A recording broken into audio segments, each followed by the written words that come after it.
Playful architecture.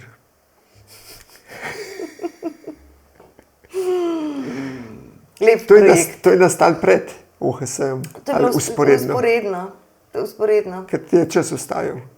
Ja, ker smo imeli otroke takrat. Mejhne. Zelo lep projekt, zelo,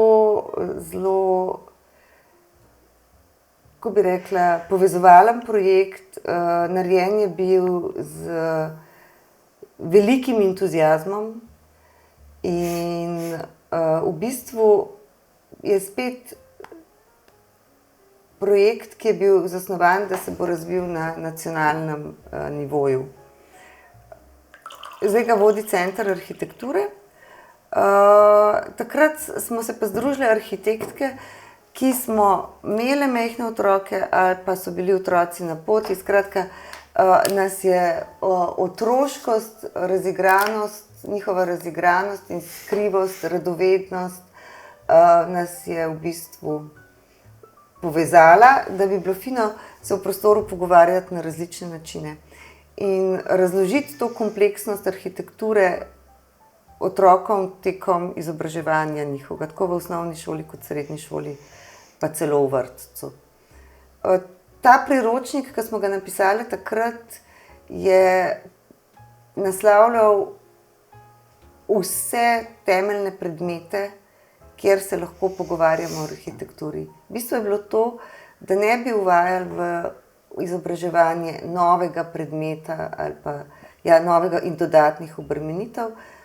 Izpostavili smo samo možnosti, kje lahko pri maternem jeziku, se pravi pri slovenščini, kje pri tujem jeziku, pri angleščini, nemščini, matematiki, geografiji, zgodovini, vpletemo področja iz arhitekture in dobimo s tem neko temeljno splošno izobrazbo na področju arhitekture.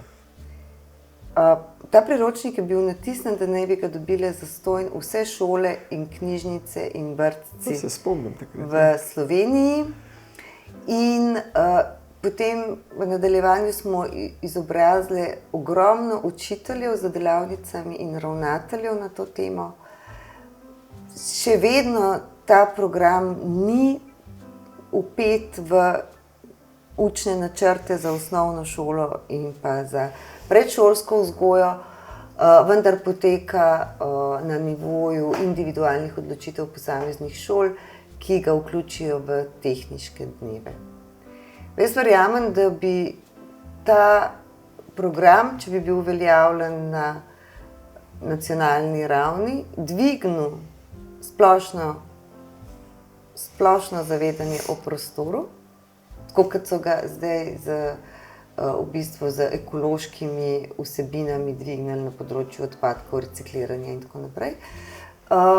In bi bistveno pripomogel k razumevanju in možnosti razvoja prostora in upravljanja s prostorom v družbi.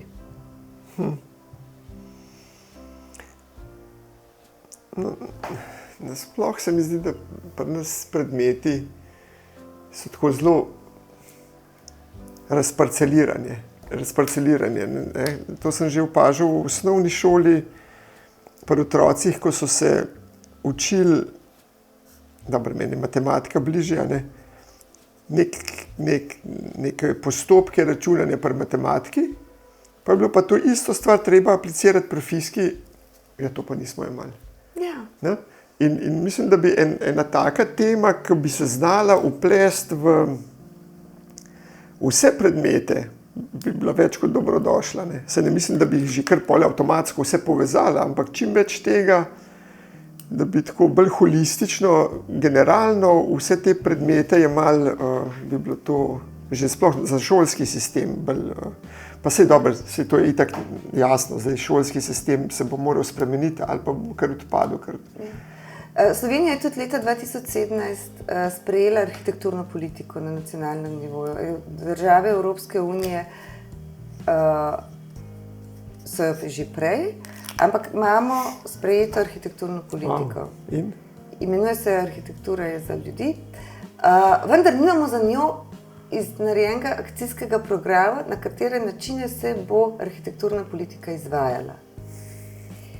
Torej, potrebujemo ponovno zagon, da začnemo z izvajanjem, ker vsaka politika potrebuje akcijski načrt, se pravi vrsto ukrepov in akcij, ki so predvidene, da se bo to izvajalo in na kakšen način. Tako da vse evropske države, ki so sprejele evropsko politiko, so prepoznale to močno horizontalno kulturno vlogo arhitekture in so na ta način spodbudile in izobraževanje, in gospodarstvo, in socialno kohezijo, in kulturo, da se je družba opolnomočila in razvila. Zato, ker za razumevanje stroke, pa za vlogo stroke v posamezni družbi potrebuješ zelo dobro zasnovo temeljnih organizacij, ukrepov in izvajanja politik, da lahko to dvigneš na višjo raven. In če je slovenska arhitektura odlična in dobra in v svetu in v Evropi kot takšna tudi prepoznana, kar pomeni, da imamo dobre arhitekte z dobrimi praksami, ki so prebojni in priznani tudi v tujini, da imamo dobre prakse, se pravi izobraževanje, prakse, raziskave in razvoj, imamo muzeje, imamo galeriji arhitekturni, imamo zbornico. Mislim, da nam v tej paleti inštitucij manjka Še kaj?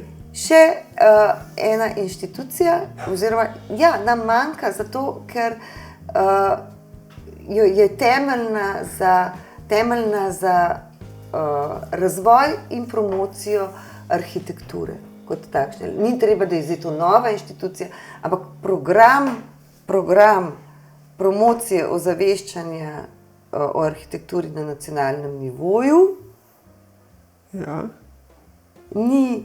je razparceliran na različne inštitucije in bi bil kot tak uspešnejši, če bi bil pod eno streho. Sam misliš, da bi to ena dodatna inštitucija rešila? Ne dodatna, to zdaj me navezuješ na, da to je birokratizacija. Tako je. Ne mislim tako. Ja, ker to je moj trigger, Ja, vidim, okej. Ne, jaz mislim, za vidika stroke je potrebno, da se nekdo resnično ukvarja z problemi v stroki, jih komunicira, jih omogoča javne debate, diskusije in to kontinuirano, strateško, usmerjeno in z nekim razonom. Katera od obstoječih inštitucij bi najlažje prevzela še to vlogo, pa da bi delovala kot krovna še na tem področju?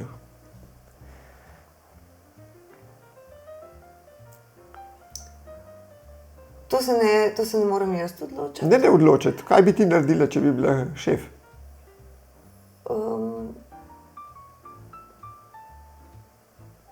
Ker se na to veliko...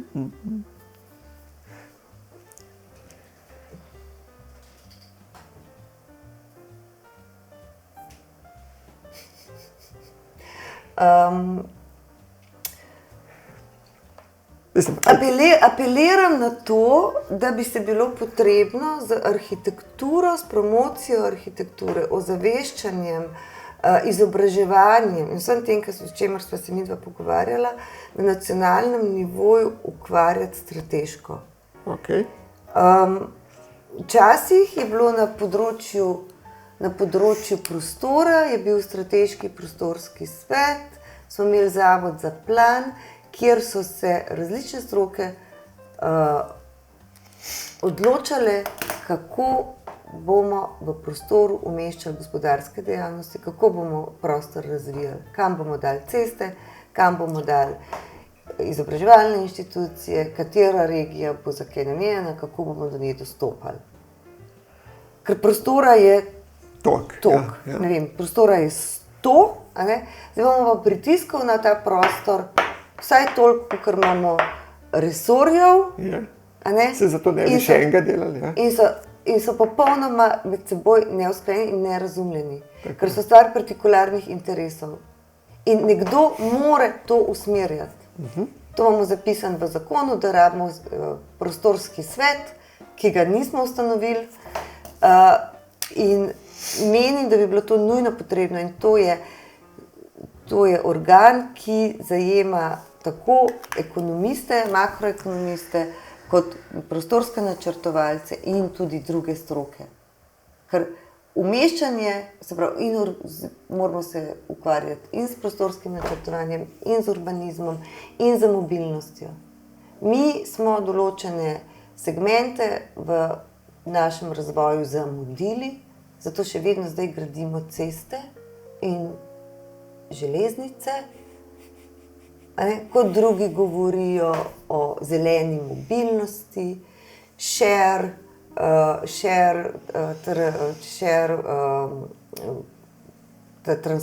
transportih, multimodalnih točkah presodnih in tako. Mi lahko imamo hiško na koncu sredi gozda, ker do nje že pelje ta cesta, ker smo nekako odvisni od individualnega avtomobilskega prometa. Ja, o tem smo se z Alešem Gabrijelčičem pa Matevžem tlele pogovarjali. Ne? In, tukaj smo res zamudili, pogovarjali smo se tudi o tem, kako pravzaprav to peljati, da ne bomo mi zdaj naredili končno vseh teh več pasovnic, na kar bojo itak robotaksiji potrebovali teh cest bistveno manj, ker bojo bistveno bolj optimalno to vozili. Kako, da ne bomo zdaj hlepeli po blaznem cilju, da bomo do leta, ne vem, kjer ga je že Aleš omenil, 2035 dosegli končno blazno brzino na naših železnicah 150 km/h, ker bojo od Pekinga do Šanghaja že šli 1000 na uro. Ne? Kako to zapeljati? Ampak zdaj, edino, kar nisem prepričan v to, kar si zdaj rekla, je, ali rabimo še en dodaten prostorski svet, ker jaz... V zakonu o graditvi objektov. Ne, deva pospustiti te, da smo zašla. To je nekaj bolj interesantnega. Absolutno nismo še šla. To je nekaj, kar me živo zanima. In ti blazno veliko veš še veliko več, kot sem jaz vedel, da veš o teh stvarih, pa s katerimi se ukvarjaš. Vem, da veš, da veš. Ja, tako, ja. Ne, veš, da vem, da veš. Kar je mene pri tem strah je samo to, da mi zdaj naredimo prostorski svet. Fino, kdorkoli že bo noter. Imaš ekonomista, to bo nek profa iz ekonomske fakultete, potlej bojo dal nekega arhitekta, ki je itak na ZAPS-u Guera, potlej bo mogoče še kakšen predstavnik Maota, potlej bojo dal izza fronta nekoga, zato da vsaj kakšen kaj naredi, pa bojo dal še nekaj. In potlej se bo spisal ne vem kaj se bo spisal, ker bo tako kot politični programi. Vse, če bereš politični program, so super vsi. Zato sem jaz zelo skeptičen do tega, da rabimo še en prostorski svet. Sem pa odprt, ne vem pa, kako brez njega to narediti. Mi potrebujemo usklajenost prostorskih ambicij resorjev. Ja. Različni resorji imajo vsi ambicije v prostoru. Tako. In jih je potrebno uskladiti. Ker do zdaj niso usklajeni in vsak partikularno nastopa v prostoru kot prvi in edini. To sem če čisto strinjava. Ne veva kako to narediti. Ne vem, ali se mora imenovati svet, tako je zdaj napisan v zakonu. Lahko je kakršnokoli drugo telo, lahko je karkoli drugega, ki je povezan z makroekonomskimi študijami razvoja, ker brez tega s prostorom ne moramo upravljati. Se strinjam. In tega mi nimamo. Ja, to se strinjam. In to se v našem prostoru vidi. In tudi s tem se strinjam. Ampak še zmeraj ne vidim rešitev v tem, da zberemo 5 mandeljcev, ki so zdaj ta prostorski svet. Ali pa 50. Da obstajajo strokovnjaki, ki so zavzeti in ki bi imeli to odgovornost. Prostor v programih političnih strank ne nastopa. Prostora, čeprav na koncev. V resnici nastopa, če jih bereš, napišejo nekaj tudi o prostoru, to so take puhlice, tako kot vse ostalo. No, ampak ali lahko se kot stroka zavzamemo za to, da poizkusimo ponovno na nek drug način. Jaz vem, da ne moramo pričakovati drugih rezultatov, če delamo stvari na isti način. Tako, ja. Verjamem pa, da je vredno probati in delati na tem, da dobimo ne samo strategijo prostorskega razvoja Slovenije kot en lep dokument, ampak več od tega in to usklajeno z razvojnimi plani Republike Slovenije. Ki jih mora pa tudi še nekdo najprej narediti. Ja, ampak mi brez tega zemljevida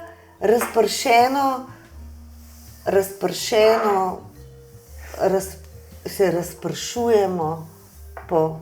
Ja. Ne, jaz se strinjam, da vse to je potrebno in teoretično pravilna pot, edin skeptičen sem, da... Daj predlog. Jaz nisem tak idealist kot ti, da bi šel za sekretarja na vlado, ker... Kakšna je bila tvoja izkušnja s tem? Neprecenljiva. Ok. Res. Verjamem. Temu vabilu nikakor nisem mogla reči. Ne? Ja, seveda, zato ker čutiš svoje poslanstvo. Ja. Ja. In mi je bilo neznansko v pomoč videnje od blizu, kaj prostor dejansko v naši državi predstavlja. In jaz sem res neumorna. Ja, to vemo. Ja. In verjamem, da vidim, da so spremembe nujne, vendar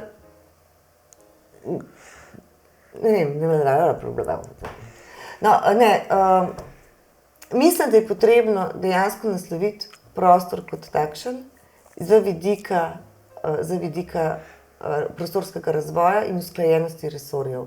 Dokler smo pod takim pritiskom prostorskim, kot smo sedaj, in ki je stihijski, dobrih rešitev, celostnih rešitev in adekvatnih naslavljanj vprašanj v prostoru, ki jih imamo glede varnosti, odpornosti, poplavljenosti, ogroženosti in tako naprej, ne moramo naslavljati. In smo skozi zadaj. Ok, drugače vprašam. Zdaj, z vsem znanjem, ki ga imaš, pa z vsem izkušnjam, vključno s to na mestu, kaj sekretar nečesa? Državna sekretarka. Evo, tako, ja.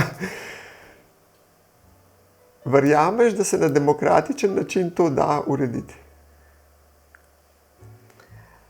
Zdaj, razloži mi predelnik demokratični, kako ga razumeš? Tako, da ti imaš iz vseh koncev neke ljudi in te se uspejo neki zmeniti in narediti nekaj, ker ne bo samo neka puhlica, neko generaliziranje, ampak nekaj dejansko operativnega, na čemer lahko nekaj sloni. Jaz mislim, da demokracija ni v tem, da si vsak dovolj reči vse vsem. No. Ja. In da je seveda ta demokratični proces vključuje strokovnjake in tiste, ki imajo o tem vedenje in znanje, da o tem lahko karkoli adekvatno na podlagi dejstev povedo. Ja. To, kar se pa mi ukvarjamo vsi z vsem, pa mislim, da ni ta pravih rezultatov. No, v glavnem, če boš kdaj kandidirala, jaz mislim, da to mogoče bi imela šanso, če rataš prime minister. Mogoče. Ne bo te politizirala, na šanku. In če boš kandidirala, podprem. Hvala. Drugače pa jaz, glede tega sem jaz res pesimist, da se da nekaj... No, pa mi povej, kakšna je pa tvoja vizija razvoja prostora, oziroma na kakšen način si predstavljaš, da bo prostor... Da bo prostor živ čez 50 let, v katerem boš tudi ti še živel. Ne vem, nimam tega dometa, da bi vse, kar jaz vidim, moj domet je, da lahko v nekem mikrookolju, kjer me pokličejo, res naredim najboljš, kar lahko. In da ne naredim nekaj, kar bi se mi zdelo, recimo, neetično. To jaz vidim kot svoj domet. In da s tem svojim delom omogočam eni familiji, eni, pa pol naslednji, da bivajo v bolj kvalitetnem okolju, da se po možnosti, če se le da, ne zapufajo za 65.000 let in da lahko tam živijo nek svoj življenjski stil, ki je višji od tega, kot je bil prej, ker so poklicali mene, pa da smo nekaj skupaj naredili. Ampak to so taki drobni mikroposegi. Jaz na ta način vem, da je vse to treba in prav in super, jaz ti ne oporekam tukaj, ne me narobe razumeti. Samo ne znam si, jaz ti ne znam odgovoriti, kako bi jaz to naredil. Kako bi jaz to naredil? Zato imam jaz firmo, pa se ne grem politike. Zato, ker v firmi sem jaz lahko absolutist. Sem pač razsvetljen, kolikor sem pač razsvetljen, ampak sem razsvetljeni absolutist. Ali pa ne razsvetljeni absolutist, ampak absolutist. In je tako, kot jaz rečem, da bo. Jaz si ne predstavljam, da bi neki parlamentiral, pa neki prav. Ja, da se posvetujem, rečem, Lenka, daj ti neki predlagi, pa to. Ampak na koncu bi pa bil Xi Jinping, ki bi rekel, no, fajn, lepo, da ste mi povedali, ampak zdaj bo pa takole. In zato Kitajci naredijo Zaha Hadid Science Fiction muzeum, zdaj, ko smo bili v Chengduju, od takrat, ki je Xi Jinping rekel, to bi bilo pa res dobro, da bi mi imeli, do takrat, ki je zgrajena stavba, ki zgleda kot vesoljska ladja od Cejloncev pri Galaktiki, 15 mesecev ali 18 mesecev. Vključno z... Po principu design and build, hecam se. Kaj? Jaz mislim, da idealen sistem je razsvetljeni absolutizem, problem je samo razsvetljene najde, ta prave, ne, pa se strinjati, da so. Ne.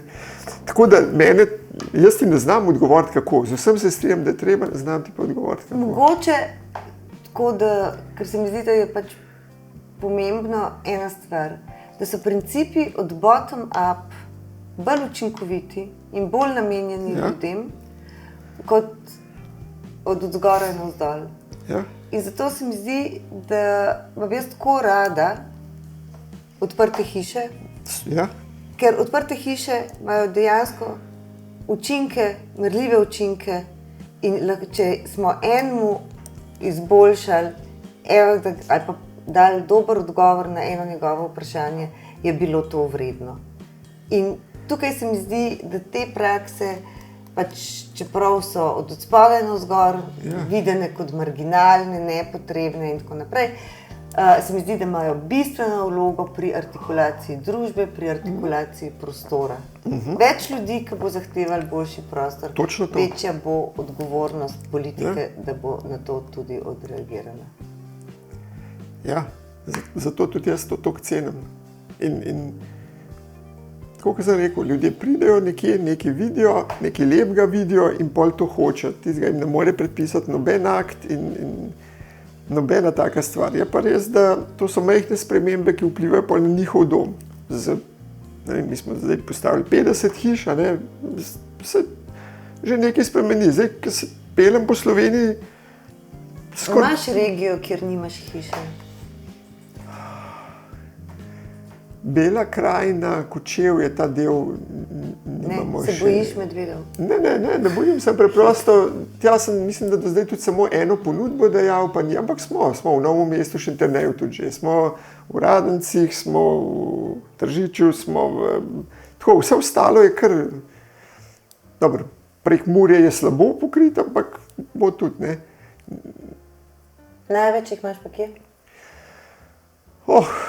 Največ jih je osrednja Slovenija, Gorenjska, zdaj tudi na Primorjem se nekaj dogaja, tam, mislim, ta širša primorska regija se zmeraj več dogaja, tako da, pa se to je meni lušten, ne, zdaj, eni dajo dodatek na ceno, ker je lokacija daleč, jaz dam v bistvu popust na to, če je neka taka lokacija, tudi če je dalj, samo zato, ker me zanima.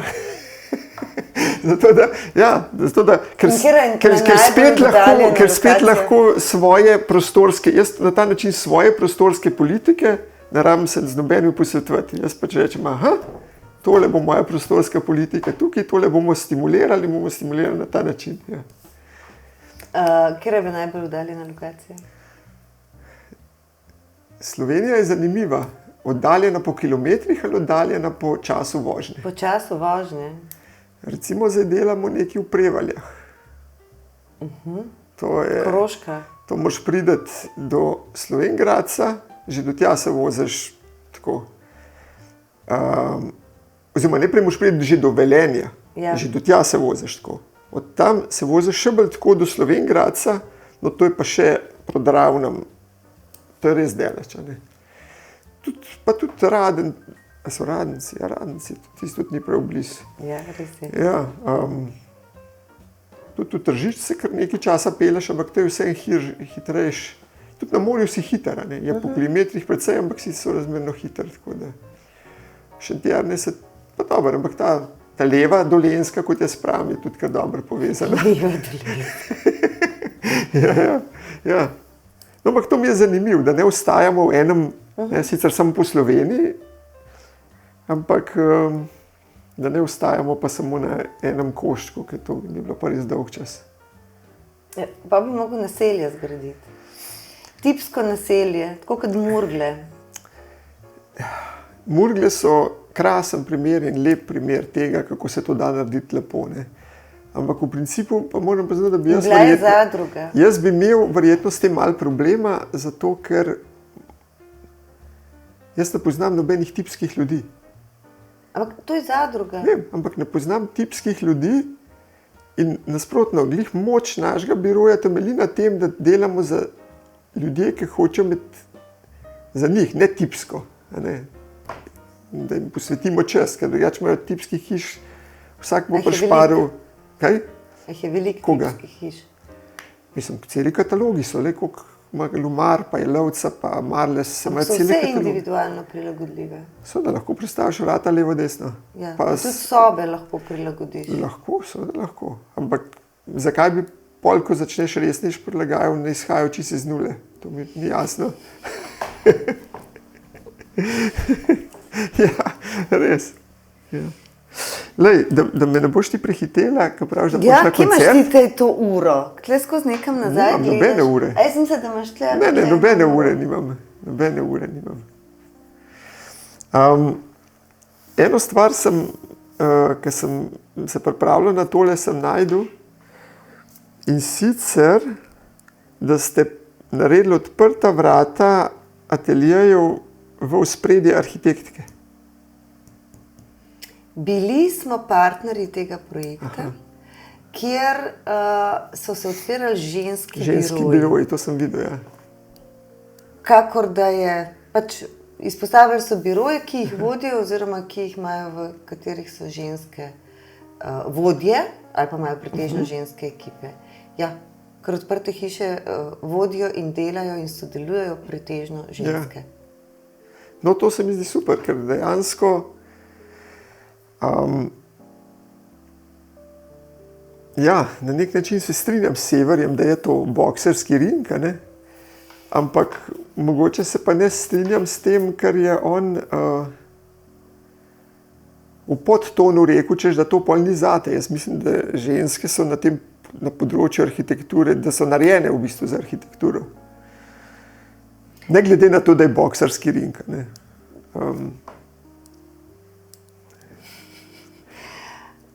Ne bom. No, čakaj, da se skoncentriram za ta odgovor.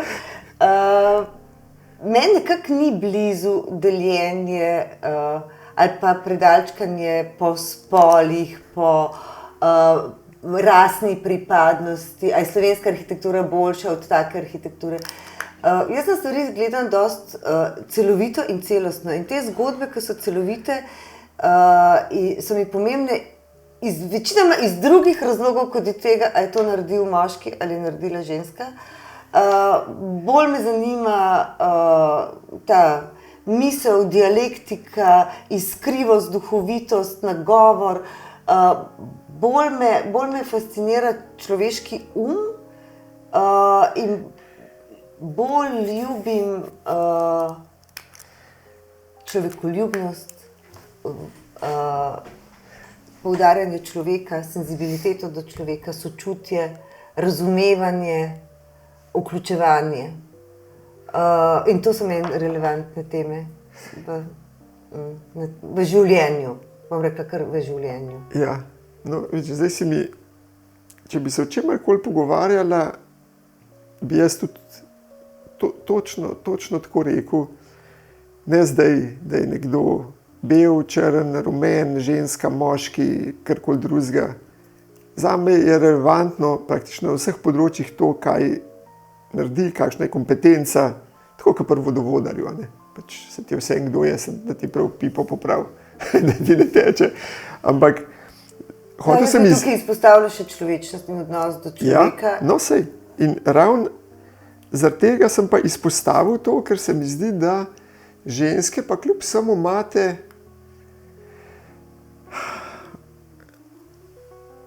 ta segment močnejši razvit kot moški, večinoma.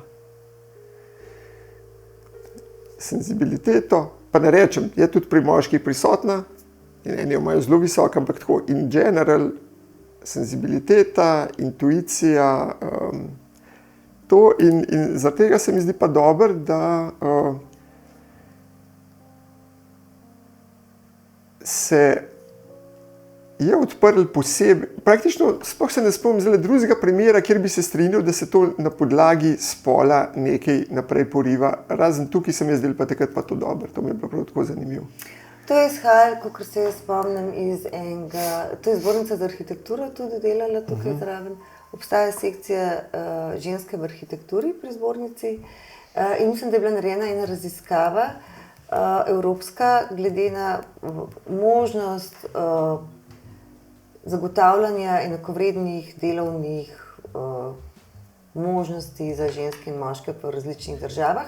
In se je izkazalo, da v Sloveniji smo relativno ženske dobro zaščitene oziroma imamo možnost enakovrednega uveljavljanja v stroki, čeprav recimo na gradbiščih še vedno ni tako. V kakšnem smislu misliš, da na gradbiščih ni tako?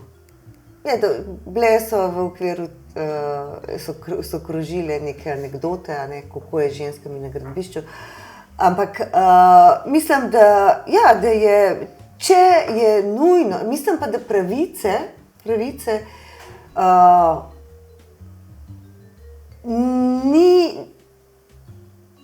ni dobro imeti za samo po sebi umevne, ker se dostop do pravic večinoma zelo hitro spreminja.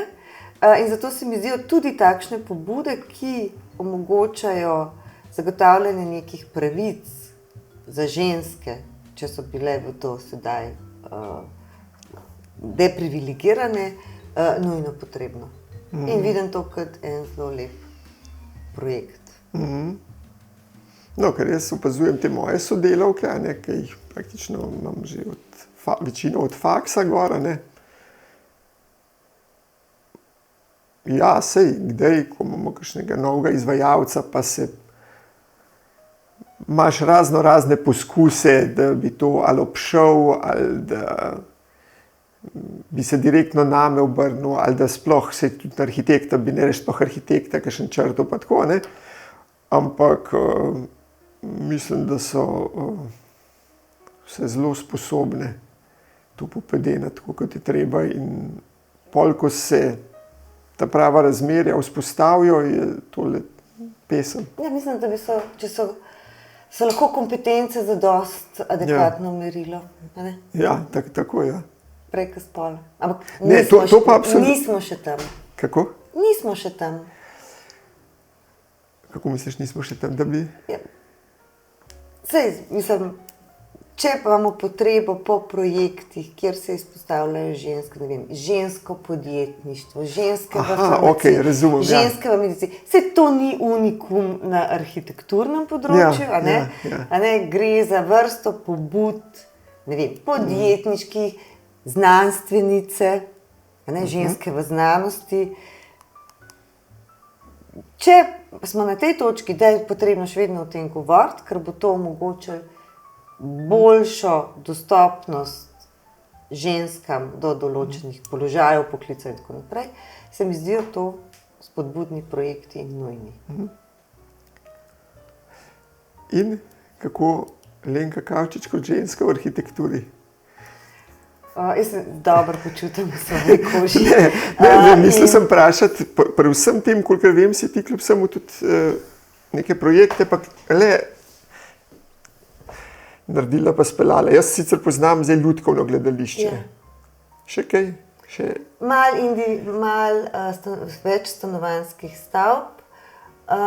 Večinoma ne projektiram, ker projektiram pa res stvari, ker se mi zdi možno, da lahko razmislim o projektu na način, ki odpira neke druge meje in omogoča neke druge načine sobivanja.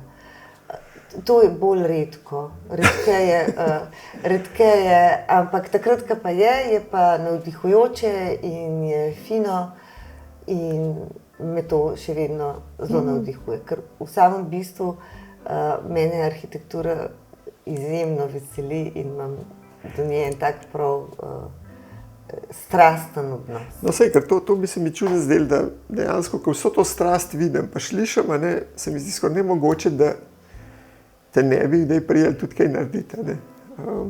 Sem si ohranila ta privilegij, da si lahko tudi zberem to. Za to Lutkovno gledališče, to je bil interjer. To je bil interjer v projektu prenove Studia Ambient, ki je obnovil celoten grad. To je bil zelo, zelo, zelo zanimiv interjer in pa tudi zelo zanimiva izkušnja, ker je bil eden izmed prvih interaktivnih muzejev v Sloveniji narejen in to fizičnih. Takrat, ko je bil odprt, si ti lahko fizično dostopal in eksperimentiral z zelo pomembnim fondom lutk in scenografij, ki so jih naredili pomembni slovenski umetniki in lutkarji in vstopal v ta čarobni svet pregovorno poznanih predstav lutkovnih, Žogica, Marogica in Čarobna ptica in tako naprej. In ja, ta muzej ima letos 10. obletnico. Čakaj, 10 let že, kar je bil odprt? Meni se zdi, da smo bili 2 let nazaj na tistem vodenju, ki ste ga naredili. Ja. Ja, čas beži. Ja. Za vse enako hitro. Beži, ja. Šiba. In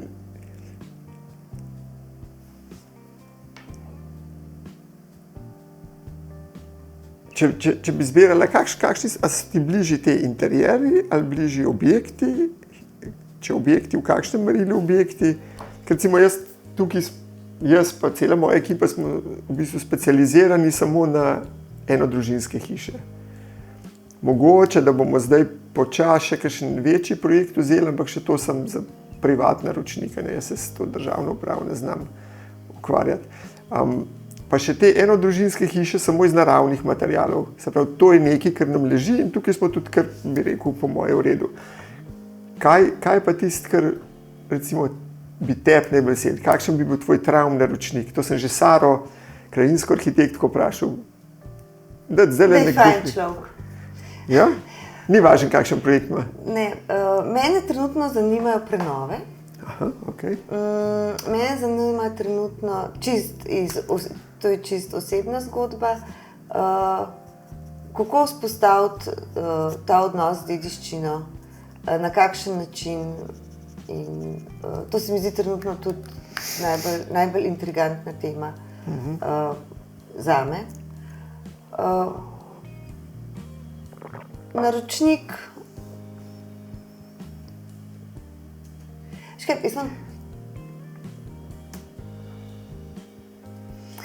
Najbolj fajn naročnik bi bil tak, ki bi mi postavil vprašanje, na katerega bi potem lahko skupaj našla prav odgovor. Ki bi mi znal postaviti dobro vprašanje. Ali naročilo. Ne vem pa, ali bi mogel biti blond ali črnolas. Ne, sem mislil, da boš to pa že povedala. Ja, da tako izločimo ostale, da te ne okupirajo. V redu. Dobro. Zdaj se jaz, zdaj bi lahko sicer, imam tlele še, lahko bi še 2 urci, ampak pol boš ti ta tvoj koncert zamudila, tako da ni ure tle. Koliko je ura? Res ne No, sva še, za tole vprašanje, daj mi sam še zaključiva, ker sva z jadranjem začela kakšno anekdoto iz jadranja. Ker si rekla, da je vsakič nekaj na novo. Ziher, sigurno se zadnji Te anekdote, bom rekla tako, z jadranjem je tako. Kar se je zgodilo na barki, ostane na barki. Dobro, kar se je zgodilo v barki, ostane v barki. Ne, kar se je zgodilo v barki, na morju, ostane na morju. Tako da, Se pravi, ne moreš ne moram deliti tega. Ne. Vas ni nikoli odnesel, popustil sidro, prevrnil barko. Vse to. Vse to. Kaj res, prevrnila se vam je barka? Barka se nam ni nikoli prevrnila. Sidro pa je pa spustil. popustilo. Tudi sosedje so zruvali sidro, sosednja barka, tako da nič. Okay. Dobro, nič. Pa. A lahko za konec jaz tebe nekaj vprašam? Seveda. Kaj bi pa ti odgovoril danes, kaj sem te hotela vprašati? Sem jaz zate zaključno vprašanje. A jaz spet mislim, da je ura. Čakaj. Nekaj sem te hotela tako finga vprašati. Nič, pa se tem pa sam zahvalila, ker sem spomnila na jutr to, verjetno. Škoda. Za konec sem ti hotela postaviti vprašanje. Iz katere teme? Zakaj se ti zdi tako fino vprašanje to? Ja, že vem. Evo, sem vedel, da ti mora da. Evo. Ko sem te, prej sem se pogovarjala o podcastih, naših, od odprtih hiš, tvojih, ki so zdaj hobi. In takrat, ko sva se pogovarjala, da bi bil gost v našem podcastu, me zanima, kako se spomniš tega najinega pogovora. A se ga sploh spomniš?